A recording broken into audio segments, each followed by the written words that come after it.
Thank you for joining. All right. Really happy to be here. And we also discovered something else last night at dinner, because Carol and I both belong to the Freedom Vote Club. That's right. So we're both voters, and in addition to being customer obsessed, we're voting obsessed.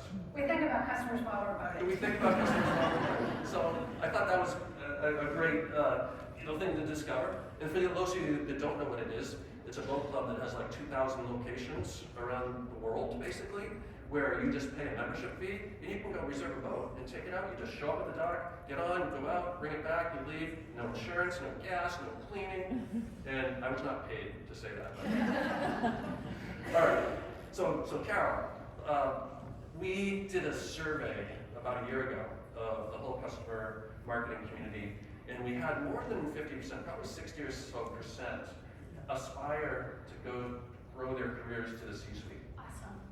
All right? That's great. And so we want to give them some inspiration, some tips, some guidance on what it takes. So I want to start, though, to have you, first of all, tell us a little bit about your career growth. And then whatever I'd like you to start, though, is, like, when did you become customer-centric? Because I know you are. Was it something that you were born with, like in your DNA? Or is it something you learned along the way? No, when I was born, my first word was customer. But, no, I think when you first step into the world of work, you're really excited about what you're doing, but you quickly realize that the only way the company makes money and is successful and grows, which you want it to do because that gives you more opportunities for your career, is you have to have happy customers. So that's step one, but there are a couple of very poignant moments for me. One was when I was heading up channel sales at I'm going to give you a negative and then a positive power of customers. I was heading up channel sales for a company called Shiva, which was a networking, hardware, and software company. And we were 100% channel driven. And channel's really your customer too. And I went to visit one of our best bars, value-added resellers, and I went into the office and I saw a poster in the customer support area with our logo on it, a picture of a person in a gas mask, and it said, "I'm going in on a Shiva problem." And I was like, right. So what did that tell me? That told me that there's this great power in your customers, because now every salesperson for that bar is seeing that poster. How does that make them feel about selling our product? Not very good, because essentially you're kind of missing the thing. They're saying, like, the problems are so bad, we have to wear a gas mask to go in and try and solve them, right? So that was pretty like, wow, okay, we gotta go fix these problems. And on the plus side, when I was at Unica, where I met Jeff, I quickly learned our customer stories. They were incredibly powerful with analysts and other people. But what really struck me is we did a dinner event in Toronto. And we had a number of customers up there. And so it was a mix of customers and people we hoped would become customers. And 5 customers came up to me before the dinner started and said, "Listen, here's what we're going to do." Like, okay. They said, "We're each going to take a different table. And we want to represent you and Unica and try and help these people understand how they could benefit from your solution." And I was just like, oh my God, I think I just more deeply fell in love with customers and the power of what a customer can do. And needless to say, it was a really great event, and we continue to do really well in Toronto. And that probably happens to us all the time, right? Customers come up to us saying, "How can we help you? I want to sit at the table with 5 of your prospects and sell them for you." Does that happen a lot? Yeah? All right. All right. So let's start to look at your career progression, okay? Because let's say when you were a director level, as you were moving up, what are some of the things that you did, some of the behaviors you exhibited, or actions that you took that you think made you stand out for your executives to recognize that you were promotion material, executive material, right? That you had a future. Can you think of anything like that? I always wonder, like, why are they asking me to take this job? But I think it comes down to one. I don't know if you've ever done Strength Finder, but if you like those little personality things, it's a good one to do. And one of my top 5 strengths is being achievement oriented. And so what that means is I always delivered. Like, people knew they could count on me. If something was in my realm, it was going to get done well. But generally speaking, beyond that, I was always going above and beyond, delivering more than what people were asking for. You talked a lot about that, and I think that's sort of a base layer thing that you need to do. Second was working well with other people. I was a financial analyst, they call them FP&A, I think people early in my career, and so I had to be very diplomatic with how I worked with people because I was going to be reporting on their results and how they did. And so learning to collaborate well with other people was really important. But John, I think the most important thing, and I just learned this has a name called T-shaped learning. And I highly recommend, and you actually touched on this, that you pursue that. So what do I mean by that? I didn't come in and say like, oh, this is my job, I need to learn my job well. Yes, that's a given. You gotta know what it is that you're supposed to be doing and do it really well. But I was always incredibly curious about our business. I wanted to understand what makes us successful, what's going on in our market, what are our competitors doing, of course, understanding our customers, and trying to get a wider view of what's going on. What do you do with the engineering team? What does this team do? What does that team do? How does it all fit together? And what that helped me do was to always put my results and my work in the context of the business. It helped me ask much better questions of people, and it helped me provide more strategic value set in that context of what are we trying to accomplish as a business. And I think those are the reasons that I found myself sometimes being asked to take on new roles. And you couldn't have done those things without totally understanding the strategic priorities and growth priorities of the company, yes, right? And you attach yourself to those, it yes. sounds like. And give some examples. Is there an example you can think of where you did that? You found a growth priority or a strategic priority set by the C-level team, and you said, you know what, I can make my mark by taking that on, and it's really going to help the company if I do that. Yeah, that's a really good question. Probably one was in this, this business at Shiva in the channel there, doing a couple things. One was, okay, we've got a channel, but we need to feed them opportunities. And so I made a proposal to build what we called at the time an inside sales team. Today they're called BDRs or SDRs, to build that team so that when we were getting inbound leads from marketing, I was in sales at the time, that we would be able to hand things over that were better vetted and ready for our channel partners to work on, and that would help them, get revenue faster, but also understand what to be looking for when they're bringing new opportunities to us. And so I got an opportunity to build that, and that became part of my team. So it also expanded my role from just doing some of the, actually at the time I was an analyst, to now running a sales team, and then ultimately running the channel. And so now you had, by having more authority over a broader spectrum of that cycle, you weren't just throwing things over the wall now, right? You were able to have a lot more influence. Yes.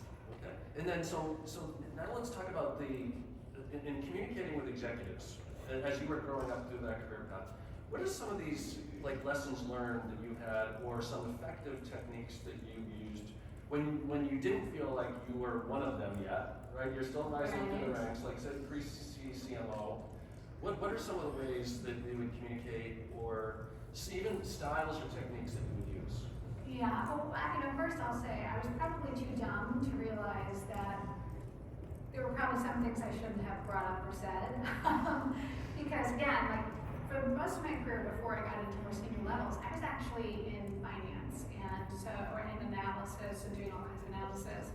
And I remember being asked to present to the executive team, including the CEO, Jim Yancey at the time.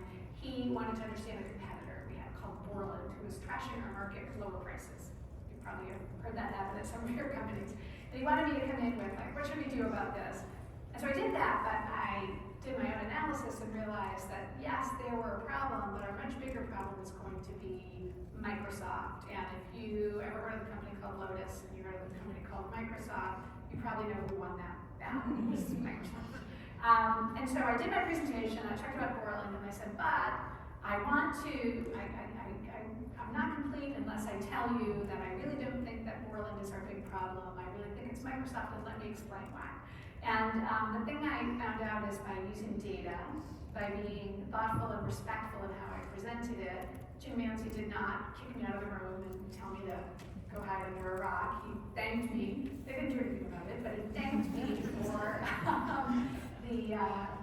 the opportunity. And so I think a lot of it comes down to understanding the context of the business, using data, using facts, using your customer stories. Customer stories are so powerful to put forward your ideas.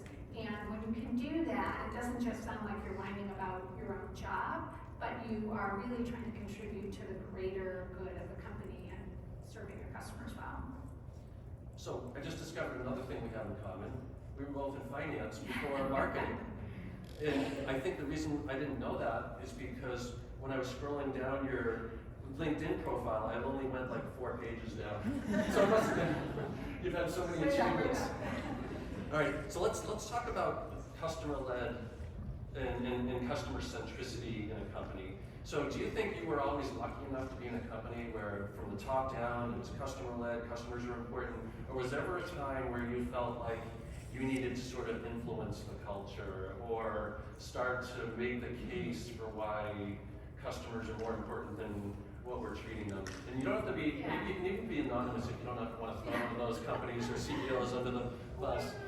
Yeah, I mean, I think every company almost always has something about customers and their values, right? And they do mean it, but you've probably all seen things that you're like, ugh, you know, that's not really coming through as being customer oriented. And I don't think I'm saying anything that's not true. It isn't, you could go read on it, I'm sure they wouldn't mind. I think about in the very early days of Rapid7, I'm talking, 10, 12 years ago, maybe even more than that, 12, 13 years ago, the company did not have the best reputation in the market because it had an incredibly aggressive sales force. And so when I joined the company, there were whole other executives who were new as well. We really had an initiative around how do we break that cycle.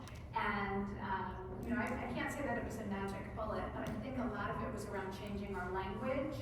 We had a very strong initiative within marketing that said we don't send emails just to get a response. Like we don't create content unless it adds value to the customer. What are they going to do with it? How is it going to help them? And really trying to teach the sales team the same thing, right? And today, I hear things at Rapid7. I was just talking to one of their customers a couple of days ago who said to me, oh, I love our sales rep. He's really honest with me about what their products can do and can't do. And in fact, sometimes he'll tell me, you know what, we're not the right solution for you, and he'll recommend another. I was like, wow, mind blown there. So it was a group effort, I think the thing to say. Well, that must have been a great transformation in reputation and everything, because now, those of you from Boston probably know that Rapid7 is on the Boston Bruins jersey, right? And on the Garden wall, because the headquarters is now there. So you left the legacy. Yeah, well, not me, but always considered one of the best places to work. And I think that culture goes along with being customer-centric. Those two things, your brand and your culture, are really tightly intertwined, I think. Does anybody have any questions for Carol? Did anybody bring any of their career curiosities, career growth, aspiration goals? Don't be shy. You break the ice. Oh, you're too shy. Come on. No. Go ahead. So my question is around the CMO focuses, and this is our company, and I've seen this before, 70 to 80% of their time on demand gen. And I report to demand gen, I report to product marketing for a little while. I always say no one knows what to do with customer marketing, keep moving around. And would love to hear your thoughts. Obviously, we do references, and there's sort of like the basics of what we can do to help with demand gen. But do you have any thoughts, since so much of their effort is focused on demand gen, how we can talk more and be more part of that conversation and not just sort of be like sitting over here? So let me just repeat the question for people in the back. So since there's so much focus around the executives and marketing teams around demand gen, and it's almost like sometimes it's like 80 or 90% of their budget and effort goes to new logo acquisition, right? And so the question is, how can you be more involved in that? And I would even like to ask, how can you start to shift that? Right? Yeah. Well, I think one is, again, you got to think about how you do it, but starting to shift the mindset that there's new demand, but there's also also cross-sell, upsell, and renewal. And that's, especially after the very early stages of the business, that often becomes the biggest part, right? And so being able to show how what you're doing can help that. I think there's also something that everyone who's doing customer marketing is doing, and it's kind of like, you might call it a dark funnel, a different kind of dark funnel than they talk about in demand gen. But the customers you are engaging with, getting them to tell their stories, if you're doing the marketing to them to help them use your product better, they're all talking to other people and either referring your company or not. And if you can find and devise ways to maybe capture some of that, even if it's stories, because stories are very powerful. Remember, we all fall prey to it. There's data, but then you hear a story and you're like, oh, that's what's happening all across the market. So the more you can also help them to understand how customers play a key role in demand gen, I think that's another way to really elevate what you're doing and help them understand that it needs to be invested in, because a whole lot of decisions are being made that way. Gordana who said, the buyers are making decisions, 85% of the research, a lot of that is talking to your current customers, even though you may not be setting it up. And they may never have visited your website or become a lead yet sometimes when they're talking to customers, right? So how about, what do people think here? How many people think in your company new customer acquisition is overly weighted compared to the customer side? No, not that many hands. How many think it's good? It's a good balance right now in your company? Fewer hands. Okay. Well, the rest of you are saying there's too much weight on the customer side. Is that what you're saying? Or just arms are tired from last night? Okay. Anybody? Any other questions? Who has a question about Frigo?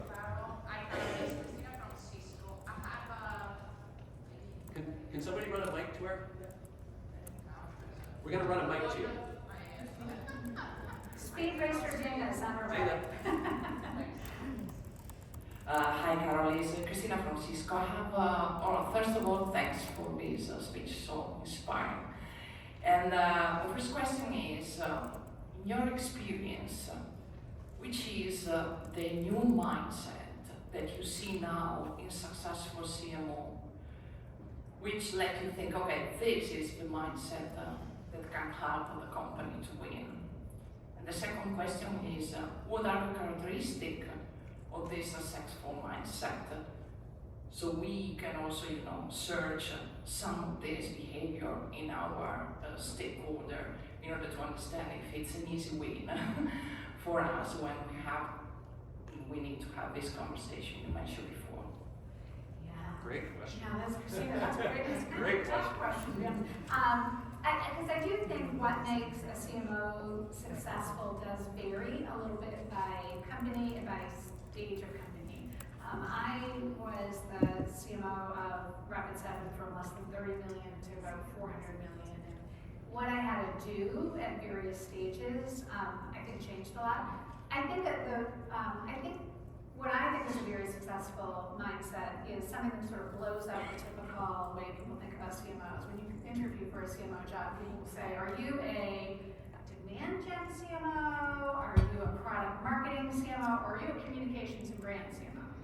And I say, well, the job requires all three, and I'm none of those. And then nobody likes that answer. But I'm none of those. I'm a business-minded executive, and I approach marketing from a business perspective. So what I'm doing in marketing, what I'm resourcing, what I'm emphasizing has a lot to do with what's happening in the market, what stage of the business we're at, and I think that really helps you shift and adjust. You've got to know all three of those disciplines. You've got to understand how they work together. But I think if you're business-minded, you're always creating the context for what you and your team are doing in marketing and how that ladders up to the rest of the business. How are you partnering with not just sales, but customer success, engineering, finance, the CEO, your head of acquisitions? Like, how are you moving the whole organization forward, both helping to achieve the goals of today, but helping us to achieve our mission as an organization? And I think that allows you to be involved in business conversations rather than just being like, can you go get us some more leads? You need 6 more case studies. You don't want to let marketing become events and trinkets, for sure. And so you must do some recruiting for your portfolio companies, right? Hiring CMOs.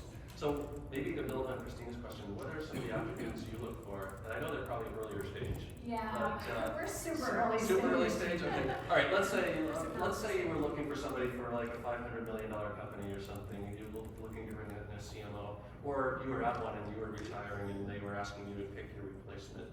What specific attributes would you be looking for in addition to just that focus on the business and understanding the business? Yeah, so I'm generally looking for someone who is that business-minded sort of T-shaped learner, right? They're going to come in, they're going to learn the business. They're not going to come in with a playbook that's like, I did this in my last 3 companies, and I'm just going to swap that whole thing right here. And I think that goes to a lot of the themes that you heard this morning as well. Like that just doesn't fly, and I've seen a lot of people not stay in the CMO role long because they came in and like, this is how we do things, and this is how we're going to do them here. And it just doesn't really work very well. I look for people who are really collaborative because marketing really has to do a lot of choosing with other teams. I look for people who are very open because I think it's very important for marketing to be soliciting input, sharing their plans, sharing their results, the good and the bad. A lot of times marketing gets accused of just